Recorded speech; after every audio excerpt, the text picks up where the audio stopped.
Ce très grave problème que pose actuellement à notre société le refus du respect de l'embryon humain dès sa conception, je l'aborderai d'un point de vue exclusivement scientifique. De prime abord, cette démarche a de quoi surprendre, puisqu'on accuse la science, la biologie en particulier, d'avoir causé des désastres en raison de son influence sur les comportements spirituels et intellectuels. Or, comme l'ont fait remarquer le philosophe Marcel de Corte et le grand zoologiste Pierre-Paul Grasset, la science n'est pas responsable, mais le mauvais usage que l'on en fait. En biologie, lorsque deux parties opposées s'affrontent, c'est parce que, dans l'un des deux, sinon dans les deux, on ignore des faits importants, soit volontairement, soit parce que ces faits ne relèvent pas directement de leur spécialité. Mais c'est aussi en raison des méthodes adoptées. Trop souvent, on fabrique des théories, des solutions plus ou moins imaginaires et justifiées a posteriori par des faits concordants, au lieu de faire la synthèse des faits connus, qui doit être rectifiée chaque fois que de nouvelles connaissances l'imposent. Comme l'a dit Grasset, le seul verdict qui compte, c'est celui que rend le tribunal du réel, du concret, un verdict prononcé après l'audition des parties adverses. C'est pourquoi le but de cet exposé, c'est de jeter les bases d'une discussion pour provoquer ce choc des idées d'où jaillit la lumière. Vous pour rien dire, hein. Jamais on n'a autant entendu parler de l'embryon que depuis la fin du XXe siècle.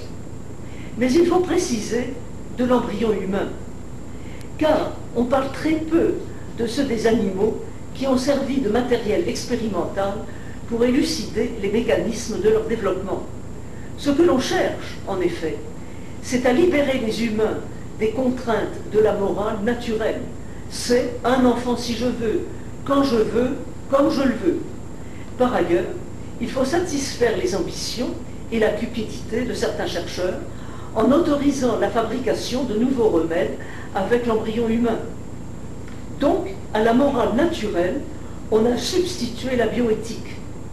Ces lois, on les justifie par les progrès scientifiques.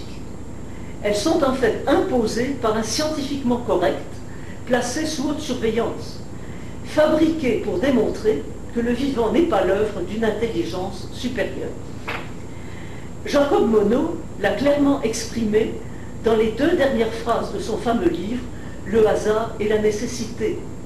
L'homme sait enfin qu'il est seul dans l'univers indifférent où il est apparu par hasard. Pas plus que son destin, son devoir n'est inscrit nulle part. Or, les résultats des observations les plus superficielles et des interventions microchirurgicales les plus simples qui ont été faites pendant un siècle sur des embryons défient l'imagination. Les déplacements des cellules impliquées dans la formation des ébauches des organes sont d'une telle complexité et d'une telle précision qu'on les a comparés à des figures de ballet. Et il est surprenant de constater qu'à la suite de certaines modifications topographiques, l'embryon se répare de lui-même. On comprend qu'il aura fallu inventer et imposer une nouvelle méthode de recherche pour éviter toute confrontation avec des réalités qui dérangent. Cette méthode, c'est ce que l'on a appelé le réductionnisme hiérarchique, fondé sur l'affirmation que chez le vivant, tout s'explique par la molécule et que les analyses aux échelles organiques et cellulaires n'ont fait qu'embrouiller les idées. La justification de Dawkins a le mérite d'en faire mieux comprendre l'absurdité. Dans l'automobile, tout s'explique par la particule. C'est par commodité que l'on parle en termes de cylindres et de pistons. Les raisonnements qui ont réussi à imposer de telles aberrations, on les trouve dans le fameux livre de François Jacob, La logique du vivant. L'auteur a commencé par fausser les définitions de l'objectivité scientifique. Toute interprétation des phénomènes naturels par des interventions supranaturelles, ceci pour respecter l'objectivité scientifique. Et tous les scientifiques, tous les biologistes sont d'accord sur ce point.